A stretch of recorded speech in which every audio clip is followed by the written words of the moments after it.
the Lord. Hallelujah. ஸ்தோத்திரம் ஸ்தோத்திரம் ஸ்தோத்திரம்.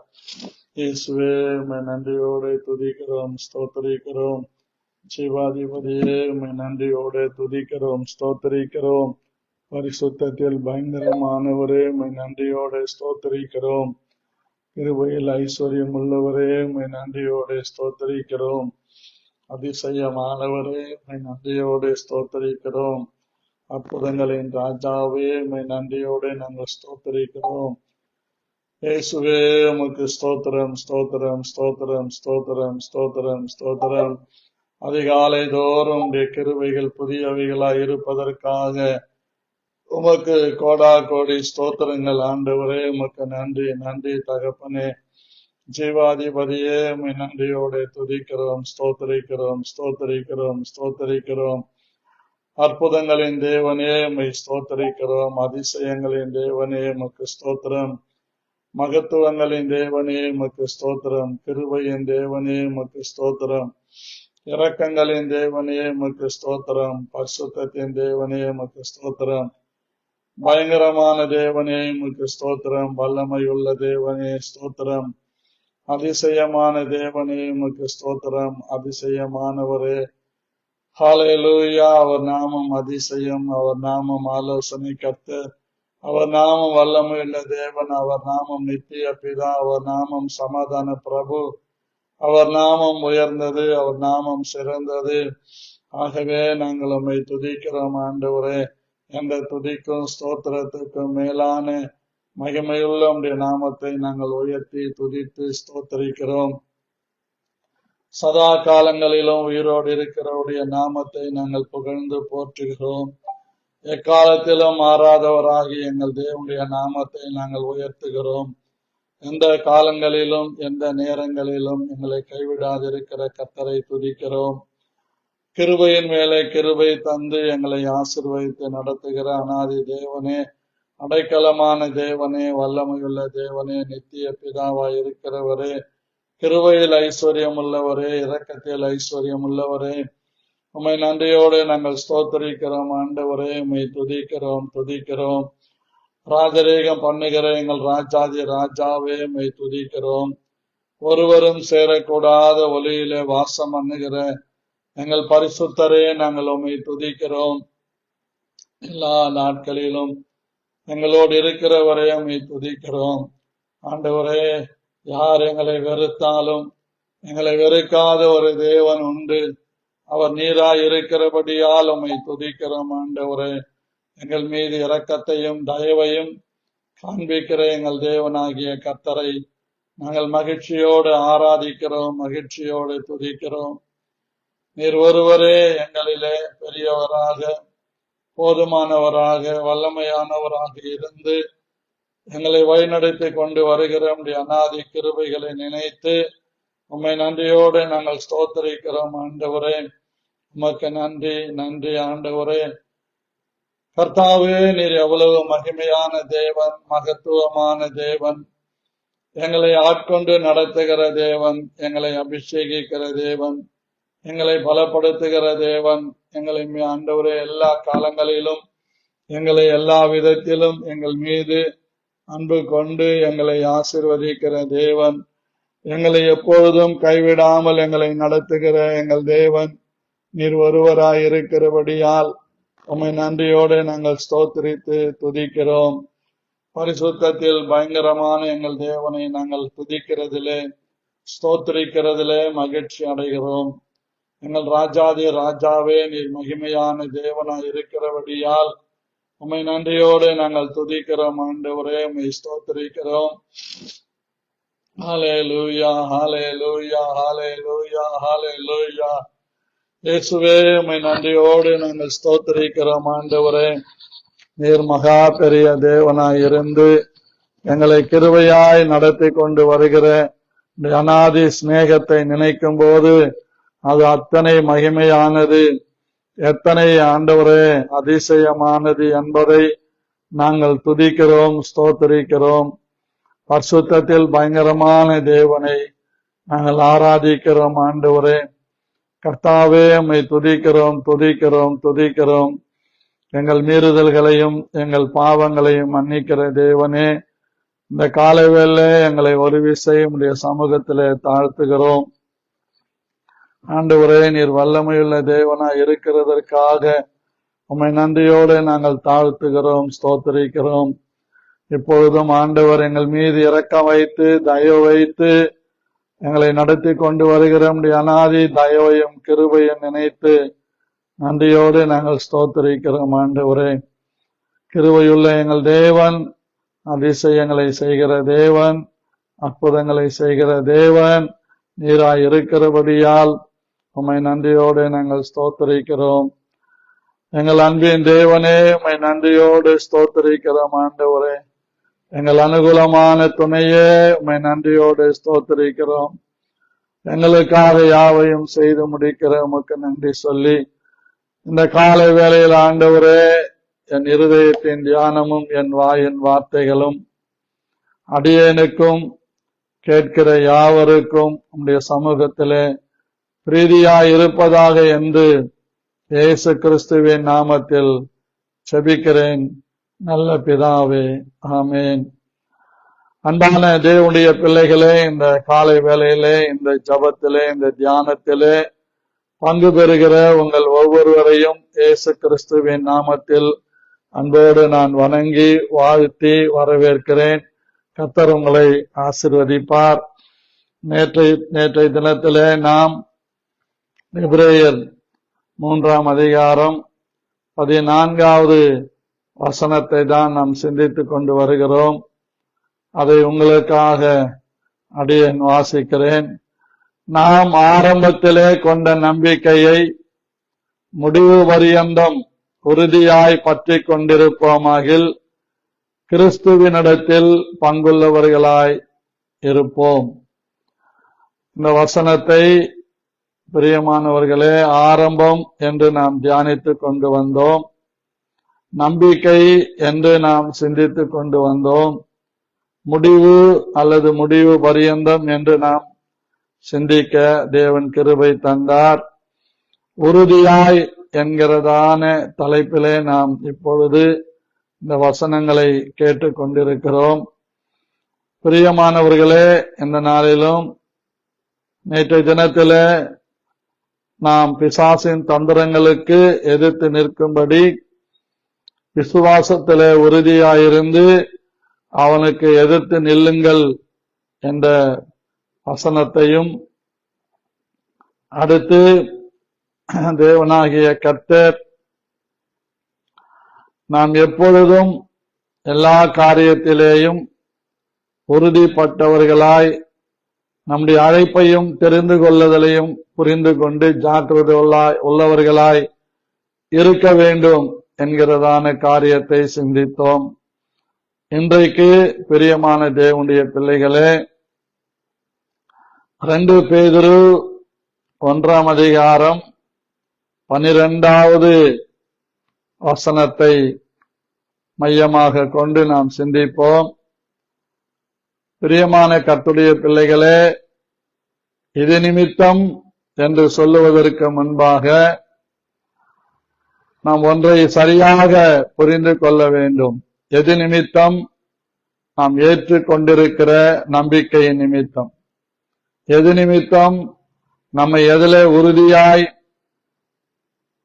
கொண்டிருக்கிறோமோ அது நிமித்தம். எது நிமித்தம்? நம்முடைய அழைப்பையும் தெரிந்து கொள்ளுதலையும் பிடித்து கொண்டது நிமித்தம்.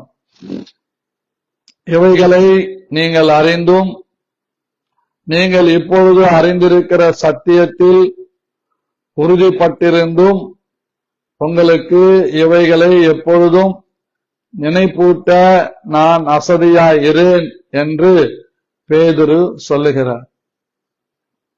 பிரியமான தேவனுடைய பிள்ளைகளே, நாம் உறுதியாய் இருந்தாலும் சத்தியத்தை அறிந்து அதில் உறுதியாய் இருந்தாலும் அவைகளை தொடர்ந்து பரிசுத்த ஆவியானவர் நினைப்பூட்டுகிறவராகவே இருக்கிறார் என்று வேதம் நமக்கு சொல்லுகிறது. பிரியமான கர்த்தருடைய பிள்ளைகளே, யோவான் சுவிசேஷத்திலே நீங்கள் பார்ப்பீர்களானால் யோவான் சுவிசேஷம் 14ஆம் அதிகாரம் 26வது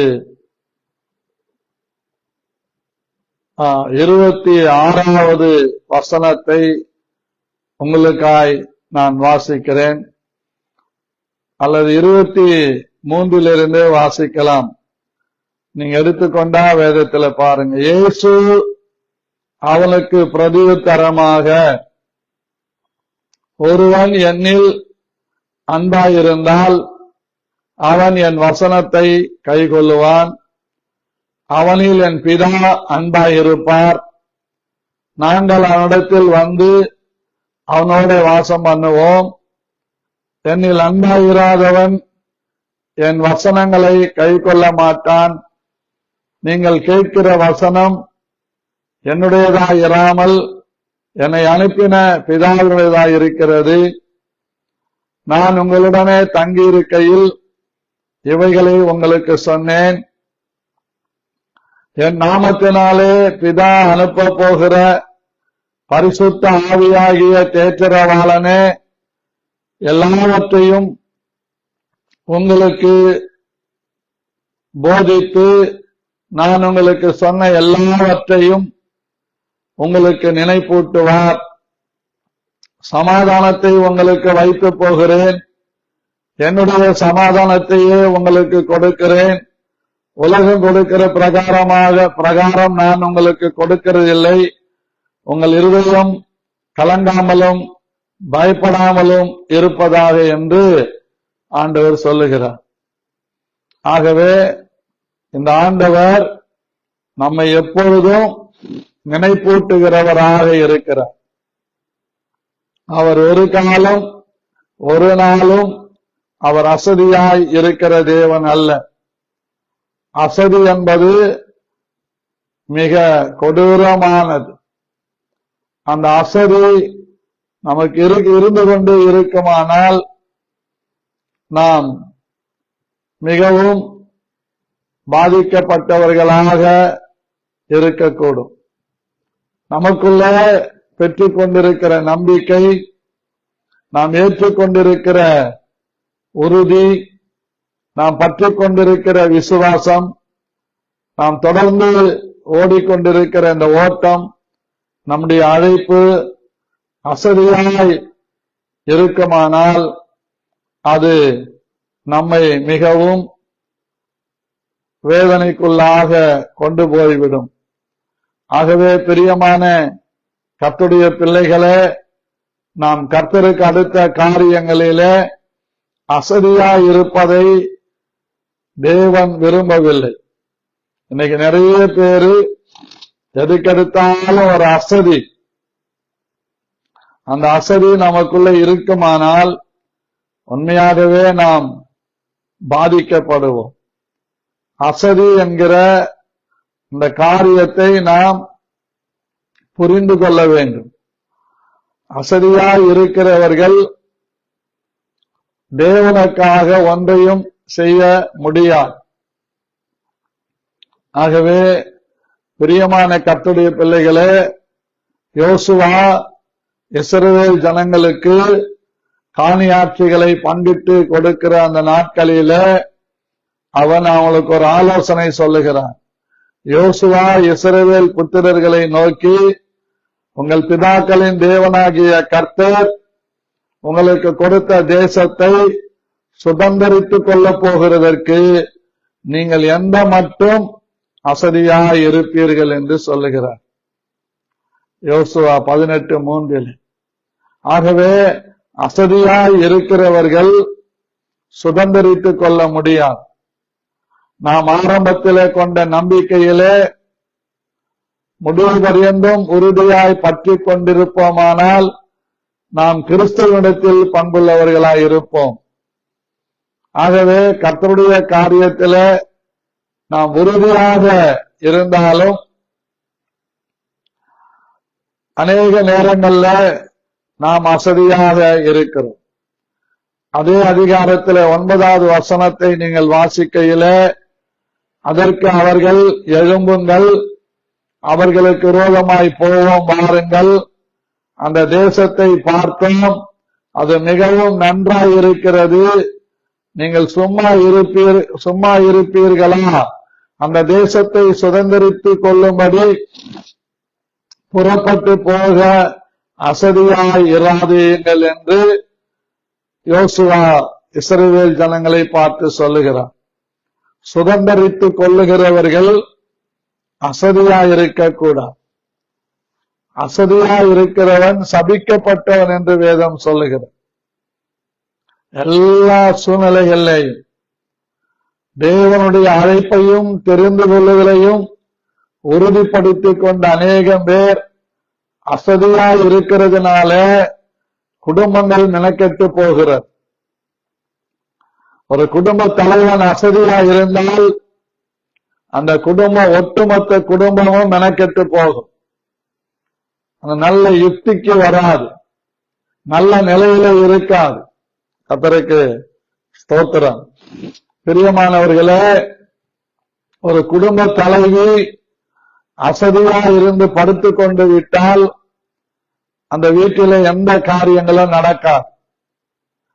கர்த்தருடைய பிள்ளைகளாகிய நாம் நம்முடைய அழைப்பை தெரிந்து கொள்வதை உறுதிப்படுத்திக் கொண்டு நம்மை அசதி இல்லாதவர்களாய் இருந்து உழைக்கும்படி தேவனுடைய வார்த்தை நம்மை வரவேற்கிறது.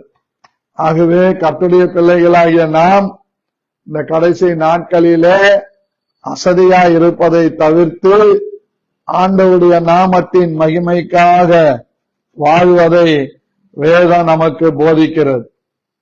அசதியாய் நாம் இருப்போம் என்றால் நாம் நிச்சயமாக கைவிடப்படுவோம். ஆகவே வேதத்தின் வசனங்களை நாம் அசதியாக பற்றி கொண்டிருக்க கர்த்தர் ஒரு நாளும் விரும்பவில்லை. கர்த்தருடைய ஆவியானவர் இந்த காலை வேளை நமக்கு உணர்த்துகிறதை பார்க்கிறோம். பிரியமான தேவனுடைய பிள்ளைகளே, கர்த்தருடைய ஆவியானவர் நமக்கு சொல்லுகிற காரியங்கள் வித்தியாசமாயிருக்கு. நீதிமொழிகள் 18:9 சொல்லுகிறது, தன் வேலையில் அசதியாய் இருப்பவன் அழிம்பனுக்கு சகோதரன். எவ்வளவு தெளிவா இருக்கு. வேலையானாலும் ஊதியமானாலும் குடும்பமானாலும் அசதி என்பது அழிம்பை உண்டாக்கக்கூடிய, அசதி என்பது நம்முடைய சரீரத்தில் வந்தாலும் சரீரத்தில் வருகிற அசதிகளை கூட ஜெயித்து விடலாம், மேற்கொண்டு விடலாம். அது கொஞ்ச நேரம் படுத்து ஏஞ்சா சரியாயிடும். ஆனால் மனதிலே ஒரு அசதி வந்து விட்டால், ஆழ்விலே ஒரு அசதி வந்து விட்டால், உணர்வில, நம்முடைய விருப்பங்களிலே, நம்முடைய மனதிலே அசதி என்கிற ஒன்று வந்து விட்டது என்று வைத்துக் கொள்ளுங்கள். அது நம்மை டோட்டலா முழுவதும் அப்படியே டிஸ்ட்ராய்டு பண்ணிவிடும், அது அப்படியே அழித்துவிடும். ஆகவே இந்த காலை வேளையில எந்த காரியத்திலும் அசதியா இருக்கக்கூடாது. சரீர பிரகாரமாக கொஞ்ச நேரம் அசதியா இருந்து படுத்து ஒரு குட்டி தூக்கம் போட்டா எல்லாம் மாறிடும். நான் சொல்லுகிற அசதி உள்ளான மனுஷன்ல வரக்கூடாது, உணர்வுகள்ல வரக்கூடாது, விருப்பங்கள்ல வரக்கூடாது, மனதிலே வரக்கூடாது, ஆளுல வரக்கூடாது. அந்த அசதி வந்துச்சுன்னு வச்சுக்கோங்க, அவ்வளவுதான். போடா, நம்ம ஜெபிச்சு ஜெபிச்சு இவங்க ஒருத்தர் கூட உணரல அப்படின்னு அசதி ஆயிட்டேன்னு வச்சுக்கங்க, நான் டோட்டலா சபைய அழிச்சிடுறேன்னு அர்த்தம். நான் அசதியா இருப்பதில்லை. இந்த வாட்ஸ்அப் குரூப்ல ஏறக்குறைய 67 பேர் இருக்கிறாங்க. இந்த 67 பேரும் கலந்து கொள்ள வேண்டும் என்பது என்னுடைய வாஞ்சை, என்னுடைய விருப்பம். சில நேரங்கள்ல ஒரே ஒரு நபர், விக்டோரியா டீச்சர் மாத்திரம் இருப்பாங்க. சில நேரத்தில் 2 பேர் 3 பேர் இருப்பாங்க. ஆனாலும் அதை குறித்து நான் அசதியாகிறதில்லை. ஏனென்றால் கலப்பையின் மேலே கை வைத்து பின்னிட்டு பார்க்கிறவன் தேவனுடைய ராஜ்யத்திற்கு தகுதி உள்ளவன் அல்ல என்று சொல்லுகிறார். நிறைய இடங்கள்ல ஆண்டவர் விவசாயத்தையும் விசுவாசத்தையும் ஒப்பிட்டு சொல்லுகிறதை பார்க்கிறோம். ஒரு உழவன் மாடுகளை கட்டி ஏறு உழும்போது அவன் கை கலப்பையின் மேலிருந்து எடுத்து விட்டான் என்றால் உழைக்கிற மாடுகளுடைய கால்கள் பாதிக்கப்பட்டு ஒருவேளை சில சமயங்கள்ல அந்த கலப்பை தலைகீழாக திரும்பி விட்டால் மாடுகளின் வயிற்றில குத்தி அவைகள் இறந்து போவதற்கான வாய்ப்பும் இருக்கிறது. அதுபோலதான் ஊதியம் என்கிற கலப்பையின் மேல் கை வைத்து விட்டு, புருஷன் என்கிற கலப்பையின் மேல் கை வைத்து விட்டு, மனைவி என்கிற கலப்பையின் மேல் கை வைத்து விட்டு, பிள்ளைகள் என்கிற கலப்பையின் மேல் கை வைத்து விட்டு, பெற்றோர்கள் என்ற கலப்பையின் மேல் கை வைத்து விட்டு அசதியாக எடுத்து விட்டால் டோட்டலா அந்த குடும்பம் முழுவதுமாக அழிந்துவிடும். என்ன பண்ணாலும் வராது, என்ன பண்ணாலும் முன்னுக்கு வராது. ஆகவே நாம் எப்பொழுதும் ஜாக்கிரதை உள்ளவர்களாக இருந்து அசதியாய் மாத்திரம் இருக்கக்கூடாது. கர்த்தருக்கு ஸ்தோத்திரம். நீதிமொழிகள் 19:15 சொல்லுகிறது, சோம்பல் தூங்கி விழப்பண்ணும், அசதியானவன் பட்டினியாயிருப்பான். நல்லா யோசித்து பாருங்க. ஒரு குடும்ப தலைவி அசதியா இருக்குதுன்னு படுத்துட்டாங்கன்னு வச்சுக்க, அன்னைக்கு அந்த வீட்டுல எல்லாருக்கும் பட்டினி. உங்க மைண்ட் வாய்ஸ் எனக்கு கேக்குது, ஸ்விக்கில ஆர்டர் போட்டுடலாமே பாஸ்டர், ஜொமேட்டோல ஆர்டர் போட்டுடலாமே பாஸ்டர். ஜொமேட்டோவிலையும் ஸ்விக்கிலையும் ஆர்டர் போட்டு சாப்பிட்டீங்கன்னா தான் டேஞ்சர். நாம் அடுப்பண்டையில போய் நமக்கு விருப்பமான உணவுகளை சமைத்து சாப்பிடுவது உடலுக்கு ஆரோக்கியம்.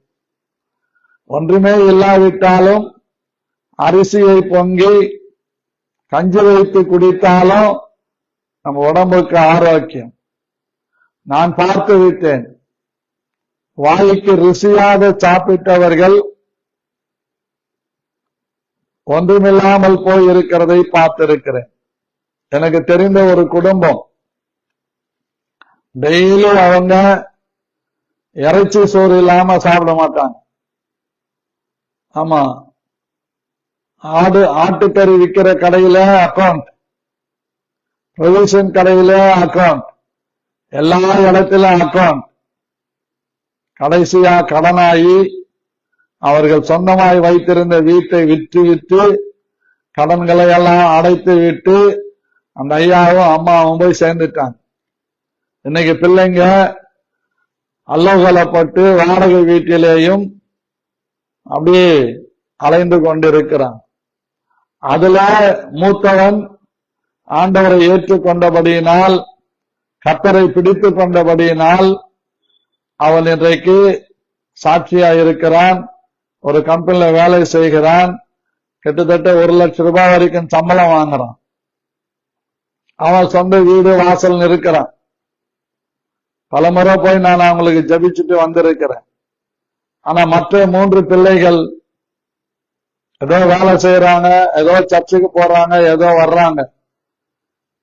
ஆகவே சோம்பல் தூங்கி விழ பண்ணும், அசதியானவன் பட்டினியாயிருப்பான். சிலரை பார்த்திருக்கிறேன், 1ஆம் தேதி சம்பளம் வாங்குவான்னு வச்சுக்கோங்க, 3ஆம் தேதிக்கெல்லாம் இருக்காது. அரக்கோணம் EWS சொல்லி ஒரு ரயில்வே ஒர்க் ஷாப் இருக்கிறது. அங்க 9ஆம் தேதியான சந்தை போடுவாங்க. அந்த சந்தைக்கு நாங்கெல்லாம் போவோம் பார்க்கறது. அந்த கேட்ல நல்ல ஹைட்டும் வெயிட்டுமா ஒரு 10 பேர் நிப்பானுங்க. வட்டி தண்டல் பண்றோம், வட்டி வசூல் பண்றவங்க, வட்டிக்காரங்க. அவன் சம்பளம் வாங்கி வெளியே வந்த உடனே அவங்கிட்ட எல்லா பணத்தையும் பிடிக்கின்னு இவனுக்கு தேவையான வட்டி அசலை எடுத்துக்கிட்டு மீதி அவங்க கையில கொடுப்பான் அந்த ஒர்க்கர் கிட்ட. ஒரு முறை அப்படிதான் அவன் வாங்குற 30,000த்துல 20,000 ரூபாய் வட்டிக்காரன் எடுத்துக்கிட்டு 10,000 ரூபாய் கொடுக்கறான். அவன் தலைமையில அடிச்சுக்கிட்டு அழுதுகிட்டே போகிறான். போய் நல்லா குடிச்சிட்டு வீட்டுக்கு போறான். வீட்டுக்கு போறதுக்குள்ள ஒண்ணும் இல்லை, ஏன்னா மற்ற கடன்லாம் போய் கொடுத்துட்டு போறான். பிறகு மறுபடியும் 10 பைசா வட்டிக்கு கடன் வாங்குறான். காரணம் என்ன? அவரு கம்பெனி ஒர்க் ஷாப்ல போவாரு, கார்டு போட்டுருவாரு, வெளியே வந்துருவாரு, உல்லாசமா சுத்துவார். அப்போ தன் வேலையில ஜாக்கிரதையா இராதவனுடைய நிலைமை இப்படிதான். இன்னைக்கு நிறைய பேர் அப்படி இருக்கிறாங்க. பிரியமானவர்களே, எரேமியா 48:10 இப்படி சொல்லுகிறது, கர்த்தருடைய வேலையை அசதியாய் செய்கிறவன் சபிக்கப்பட்டவன், ரத்தம் சிந்தாதபடி தன் பட்டயத்தை அடக்கிக் கொள்ளுகிறவன் சபிக்கப்பட்டவன். அசதியாய் வேலை செய்கிறவன். கர்த்தருக்கு ஸ்தோத்திரம். ரோமர் 12:11 நமக்கு அறிவுறுத்துகிறது, அசதியாயிராமல் ஜாக்கிரதையாயிருங்கள், ஆளுகையில அனலாயிருங்கள், கர்த்தருக்கு ஊழியம் செய்ய. நீங்க நிறைய பேரு இதுல கொஞ்சம் கூட கிடையாது, ஜாக்கிரதையும் கிடையாது, ஆவியில அனலும் கிடையாது, கர்த்தருக்கு ஊழியம் செய்யறதும் கிடையாது.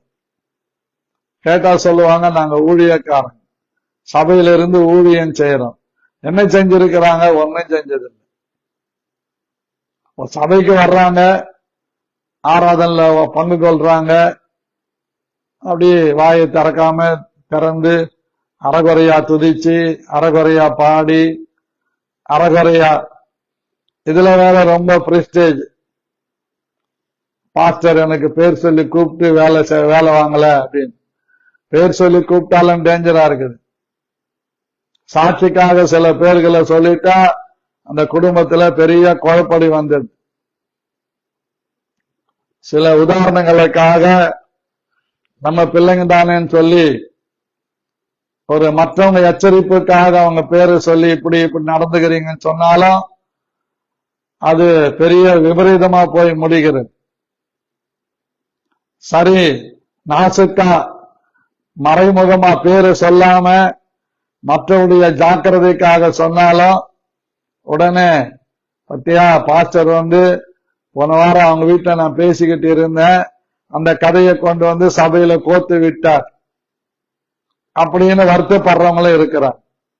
கோத்து விடுறது, மாட்டி விடுறது, கலந்து விடுறது இல்ல. இது மற்றவங்களுக்கு ஒரு எச்சரிப்பு வர்றதுக்காக, மற்றவங்களுக்கு ஒரு ஜாக்கிரதை வர்றதுக்காக உங்க பேரை சொல்லாம ஊரை சொல்லாம சொல்லும் போது அதை பணிவாக ஏற்றுக்கொள்ளும். நமக்கு உண்மைதானே, நம்ம செஞ்சதுதானே அவர் சொல்றாரு அப்படின்னு எடுத்துக்க மாட்டாங்க. உடனே எங்க பாஸ்டர் அம்மா கிட்ட சொல்லுவாங்க, எனக்கு நல்லா தெரியுங்க ஆண்டி, இந்த வாரம் நான் தான் ஒரு வாய்க்கு அவலா மாறிடுவேன், அப்படி மாறிட்டேன் அப்படின்வாங்க. உணர்வு இல்லை பாருங்க. கடினமான இடத்துல, கட்டாந்தரையில, பண்படுத்தாதப்பட்ட இடத்துல விதைச்சா காகங்கள் பொறுக்கின்னு போகும். சில விதைகள் மண்பாறையில் இருக்கிற கொஞ்சத்துல அந்த உணர்வு, அந்த விருப்பம் இருக்கிறதுல முளைக்கும், ஆனா பலன் தராது, வேறு ஊன வழி இல்லாம அது தீந்து போகும்.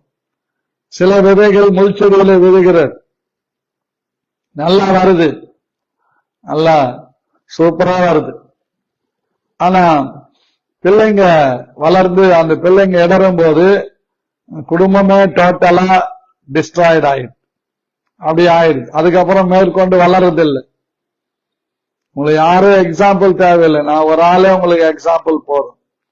என்ன ஆனாலும் எனக்கு கொடுக்கப்பட்ட ஊழியம், எனக்கு கொடுக்கப்பட்ட குடும்பம், எனக்கு கொடுக்கப்பட்ட பிள்ளைங்க, எனக்கு கொடுக்கப்பட்ட தேவனுடைய சபை, இதுல நான் எப்பொழுதும் கருத்துள்ளவனாய் இருக்கிறேன். சபையில் இருக்கிற ஒவ்வொருவரையும் கன்சிடர் பண்றேன். ஒவ்வொருவரையும் கேர் பண்றேன், சில காரியங்களை கேர் எடுத்துக்கிறேன். ஏன் தெரியுமா? தேவனுடைய ஊழியம். ஏன் தெரியுமா? இது கர்த்தர் எனக்கு கொடுத்திருக்கிற ஊழியம். ஆகவே இதுல நான் அசதியா இருந்துட்டேன்னா கர்த்தருக்கு ஊழியம் செய்ய முடியாது. அதனாலதான் தினந்தோறும் நல்ல 2 மணி நேரம் 3 மணி நேரம் டங்ஸ் பேசி அநேக வேத வசனங்களை கேட்டு கிட்டத்தட்ட ஒரு நாளைக்கு 1 மணி நேரம் பைபிளை கேட்கிறேன். அதுல என்னை தொடக்கூடிய வார்த்தைகளை வச்சு சிந்திக்கிறேன். சில நேரங்கள்ல நியூஸ் கேட்கிறேன். மற்ற நேரம் ஃபுல்லா எதையாகிலும் போட்டு அப்படியே அசை போட்டுக்கிட்டே இருக்கிறேன். ஏன்னா நான் அசதியாயிட்டேன்னா, நான் சோர்ந்துட்டேன்னா ஆண்டவர் எனக்கு கொடுத்த ஊழியத்தை எடுத்துருவேன். அதேதாங்க குடும்பம், அதேதாங்க பிள்ளைங்க. ஒரு குடும்ப தலைவனோ தலைவியோ சோர்ந்துட்டா பிள்ளைங்க கெட்டு போவாங்க. பிள்ளைகளை நல்ல வழியில நடத்தினாதான் அவங்க நிப்பாங்க. அவங்களும் ஒரு குறிப்பிட்ட காலத்துக்கு இடையிட்டாங்கன்னா அது நம்ம பொறுப்பாக இருக்க முடியாது. அவங்களை குறித்து நாம் கேர் எடுப்பதில்லை. அவங்களை எப்படி காப்பாற்றலாம் தான் முயற்சி எடுக்கணும். இதுக்கு உதாரணமா சொல்லணும்னா, ஒரு குழந்தை ஜலமோ பலவீனமோ வந்து சிக்காயிட்டா அந்த குழந்தை அந்த சீக்கில இருந்து சுகமாகணும்னு சொல்லி எவ்வளவு பணமானாலும் கடனை உடனே வாங்கி கூட ஓடி அலைந்து திரிந்து அந்த குழந்தைய பலவீனத்திலிருந்து விடுதலை ஆக்கணும். அப்படியே பிள்ளைங்களுடைய தவறுதல்ல பிள்ளைங்க தவறும் போது, பிள்ளைகள் இடரும் போது நாம அவங்க சிக்காயிட்டாங்கன்னு நினைச்சுக்கிட்டு அவங்க பட்சத்துல நின்று அவங்களுக்கு ஆலோசனை கொடுத்து அவங்களுக்காக ஜெபி. ஆலோசனை கொடுக்க வேணாம், நீங்க ஜெபிச்சா போதும், கர்த்தர் எல்லாத்தையும் மாற்றுவார். ஜெபிக்கணும், அது நடக்கும். ஆகவேதான் இங்க சொல்றார், அசதியாயிராமல் ஜாக்கிரதையாயிருங்கள், ஆவியில அனலாயிருங்கள், கர்த்தருக்கு ஊழியம் செய்யுங்கள். Praise the Lord. இப்போ ஆண்டவர் சொல்றாரு, மூப்பராகிய சங்கத்தார் 1 தீமோத்தேயு 4:14 சொல்றார், மூப்பராகிய சங்கத்தார் உன்மேல் கைகள் வைத்த போது தீர்க்க தரிசனத்தினால் உனக்கு அளிக்கப்பட்ட வரத்தை பற்றி அசதியாயிரார். அசதியாயிரார். கர்த்தர் உனக்கு சொன்னவைகள் அசதியாயிரார். கர்த்தருக்கு ஸ்தோத்திரம். எபிரேயர் 6:11 சொல்லுது, நீங்கள் அசதியாயிராமல் வாக்குத்தத்தமான ஆசீர்வாதங்களை விசுவாசத்தினாலும் நீடிய பொறுமையினாலும் சுதந்திரித்துக் கொள்ளுகிறவர்களாய் பின்பற்றுகளாய் இருந்து என்று வேதம் சொல்லுகிறது. பின்பற்ற வேண்டும். ஆகவே இந்த காலை வேளையில அருமையான தேவனுடைய பிள்ளைகளே, நாம் சரியாக புரிந்து கொள்ள வேண்டும். இது நிமித்தம் இவைகளை நீங்கள் அறிந்தும் நீங்கள் இப்பொழுது அறிந்திருக்கிற சத்தியத்தில் உறுதிப்பட்டிருந்தும் உங்களுக்கு இவைகளை எப்பொழுதும் நினைப்பூட்ட அசதியாய் இரேன். ஆண்டவர் நினைப்பூட்டுவதற்கு ஒரு நாள் நமக்கு அசதியாகவே இருக்க மாட்டார். ஆகவே இந்த காலை வேளையில நாம் உறுதிப்படுத்திக் கொள்ள வேண்டும். ஆகவேதான் அந்த 1-2 பேதுரு 1:13 நம்முடைய கர்த்தராகிய இயேசு கிறிஸ்து எனக்கு அறிவித்தபடி நான் என் கூடாரத்தை விட்டு போவது சீக்கிரத்தில் நேரிடும் என்று அறிந்து இந்த கூடாரத்தில் நான் இருக்கும் அளவும் உங்களை நினைப்பூட்டி எழுப்பி விடுவது நியாயம் என்று எண்ணுகிறேன். எல்லாவற்றையும் நினைப்பூட்டி எல்லாரையும் எழுப்புவது நியாயம் என்று எண்ணி இந்த அதிகாலை ஜபத்தை நடத்தி கொண்டு வருகிறேன். ஆகவே நீங்கள் செய்ய வேண்டிய முக்கியமான காரியம், நாங்கள் தந்திரமான கட்டுக்கதைகளை பின்பற்றுவதாக அல்ல, அவருடைய மகத்துவத்தை கண்ணார கண்டவர்களாகவே நம்முடைய கர்த்தராகிய இயேசு கிறிஸ்துவின் வல்லமையையும் வருகையையும் உங்களுக்கு அறிவித்தோம். அவர் என்னுடைய நேசகுமாரன், இருவத்தில் பிரியமாயிருக்கிறேன் என்று சொல்லுகிற சத்தம் உன்னதமான மகிமையிலிருந்து அவருக்கு உண்டாகி பிதாவாகிய தேவனால் அவர் கனத்தையும் மகிமையும் பெற்ற போது அவரோடு கூட நாங்கள் பரிசுத்த பர்வதத்தில் இருக்கையில் வானத்திலிருந்து பிறந்த சத்தத்தை கேட்டோம் என்று பேதுரு சொல்லுகிறார். அதிக உறுதியான தீர்க்க தரிசன வசனமும் நமக்கு உண்டு. பொழுது விடிந்து விடிவெள்ளி உங்கள் இருதயங்கள் உதிக்கும் அளவும் இருளுள்ள ஸ்தலத்தில் பிரகாசிக்கிற விளக்கை போன்ற இவ்வசனத்தை கவனித்திருப்பது நலமாயிருக்கும். வேதத்தில் உள்ள எந்த தீர்க்க தரிசனமும் சுய தோற்றமான பொருளை உடையதாயிராது என்று நீங்கள் முன்பே அறிய வேண்டும். தீர்க்க தரிசனமானது ஒரு காலத்திலும் மனுஷனுடைய சித்தத்தினாலே உண்டாகவில்லை. தேவனுடைய பரிசுத்த மனுஷர்கள் பரிசுத்த ஆவியினாலே ஏவப்பட்டு பேசினார்கள் என்று சொல்லுகிறது. கர்த்தருக்கு மகிமை உண்டாவதாக. Praise the Lord. இப்படி நாம் உறுதிப்பட்டவர்களாக நாம் வளரும்படி தேவன் விரும்புகிறார். கர்த்தருக்கு ஸ்தோத்திரம். 2 பேதுரு 3:16 வாசிக்கிறேன். எல்லா நிருபங்களிலும் இவைகளை குறித்து பேசி இருக்கிறான். அவன் சொன்னவைகளில் ஒரு சில காரியங்கள் அறிகிறதற்கு அரிதாயிருக்கிறது. கல்லாதவர்களும் உறுதியில்லாதவர்களும் மற்ற வேத வாக்கியங்களை புரட்டுகிறது போல தங்களுக்கு கேடு வரத்தக்கதாக இவைகளை புரட்டுகிறார். இவ வேத வசனங்களை புரட்டி அவங்களுக்கு ஏத்த மாதிரி சொல்லிட்டு போற கூட்டம் நிறைய இருக்கிறான். 2 பேதுரு 3:17 அழகாய் சொல்லுகிறார். ஆதலால் பிரியமானவர்களே, இவைகளை முன்னமே நீங்கள் அறிந்திருக்கிறபடியினால் அக்கிரமக்காரருடைய வஞ்சகத்திலே நீங்கள் இழுப்புண்டு உங்கள் உறுதியில் இருந்து விலகி விழுந்து போகாதபடிக்கு எச்சரிக்கையாய் இருந்து நம்முடைய கர்த்தரும் இரட்சகருமாகிய இயேசு கிறிஸ்துவின் கிருபையிலும் அவரை அறிகிற அறிவிலும் வளருங்கள். அவருக்கு இப்பொழுதும் என்றென்றைக்கும் மகிமை உண்டாவதாக. ஆமென் என்று சொல்லுகிறார். அல்லேலூயா. ஆகவே நாம் வேத வசனங்களை விளங்கிக் கொண்டவர்களாய், புரிந்து கொண்டவர்களாய், அதில் நிலைத்திருக்கிறவர்களாய், அதை பற்றி கொண்டு நடக்கிறவர்களாக நாம் இருக்கும் பட்சத்தில் தேவனுடைய வார்த்தையின்படி நாம் ஏற்றுக்கொண்ட நம்பிக்கையிலே உறுதியாயிருந்து அதில் உறுதிப்பட்டவர்களாய் அதை ஸ்தோத்திரத்தோடு அதை அணைத்துக் கொண்டு அதில் வளரும் போது தேவன் நம்மை வெட்கப்படுத்த மாட்டார். தேவன் நம்மை எந்த இடத்திலும் யாருக்கு முன்பாகவும் தலை குனிய வைக்க மாட்டார். அவர் ஆசீர்வதிப்பார், நமக்கு பெரிய காரியங்களை செய்வார். ஆகவே கர்த்தர் நமக்கு கொடுத்த விசுவாசத்திலே உறுதிப்படுத்திக் கொண்டு ஸ்தோத்திரத்தோடு அதுல பெருகும் போது வளரும் போது நாம் அசதி இல்லாதவர்களாய் எச்சரிக்கையாயிருந்து ஜாக்கிரதையாயிருந்து நாம் குடும்பத்தை நடத்த வேண்டும், ஊழியத்தை நடத்த வேண்டும், சபையை நடத்த வேண்டும்.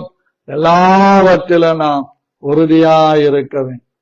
ஆகவே நம்முடைய கைகளில் வருகிற ஒவ்வொரு பைசாவையும் ஜபத்தோடு செலவிட வேண்டும்.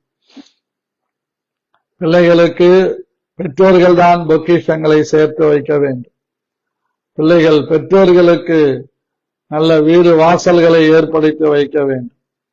ஆகவே நாம் இருக்கும் காலத்தில நாம் பாடுகள் பட்டு அலைந்து திரிந்தது போல நம்முடைய பிள்ளைகள் அலைந்து திரியக்கூடாது. அவங்க அலைச்சல் அது வேற இருக்கும். நாம் செய்ய வேண்டிய கடமைகளை பிள்ளைகளுக்கு சரியாய் நாம் செய்ய வேண்டும், குடும்பத்திற்கு செய்ய வேண்டும். பிள்ளைகளை எவ்வளவாய் நீங்கள் படித்து அவர்களை நல்ல நிலைக்கு கொண்டு வருகிறீர்களோ அதுவே அவர்களுக்கு செல்வம், அதுவே அவர்களுக்கு வீடு வாசல். பிள்ளைகள் நிறைய பேர் படிக்கிறாங்க, ஆனா நல்லா படிச்சு கிராஜுவேட்டா இருக்கிறவங்க கூட தகப்பன் சரியா பிள்ளைய வளர்க்காதனால தாண்டவனித்தனமா தகப்பனை போலவே ஊதாரியா குடும்பத்தை நாசமாக்கிட்டு பிள்ளைகளை நாசமாக்கிட்டு எல்லா ஆசீர்வாதங்களையும் பொத்த பையில போட்டுட்டு வெந்ததை தின்னுட்டு விதி வந்தா சாவோன்னு சுத்திக்கிட்டு இருக்கிறான். நம்ம சபையில இருக்கிறாங்க ஒரு சிலர். கர்த்தருக்கு ஸ்தோத்திரம்.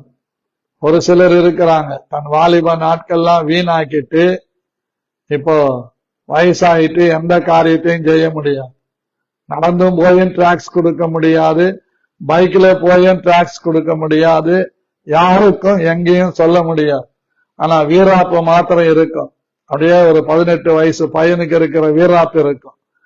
வாயில வீராப்பு வேகாது, மோடி வட சொல்ற மாதிரிலாம் சுட்டுன்னு இருக்கக்கூடாது. நீங்க ஆண்டவருக்காக பிரயாசப்படுங்க. நீங்க பெற்றுக்கொண்ட நம்பிக்கை, நான் பெற்றுக்கொண்ட நம்பிக்கை உறுதிப்படுத்திக் கொண்டு அதுல ஸ்தோத்திரத்தோடு வளரவும், குடும்பத்தை வளர்க்கவும், சபையை வளர்க்கவும் நாம் முயற்சி எடுப்போம். அதற்காக உழைப்போம். கர்த்தருடைய கிருபை நம் அனைவர் மீதும் அனுகூலமாய் இருக்கிறது. கர்த்தர் உங்களை இந்த வார்த்தைகளை கொண்டு ஆசீர்வதிப்பார். கிருபை உங்கள் மேல் இருப்பதாக. ஆமென்.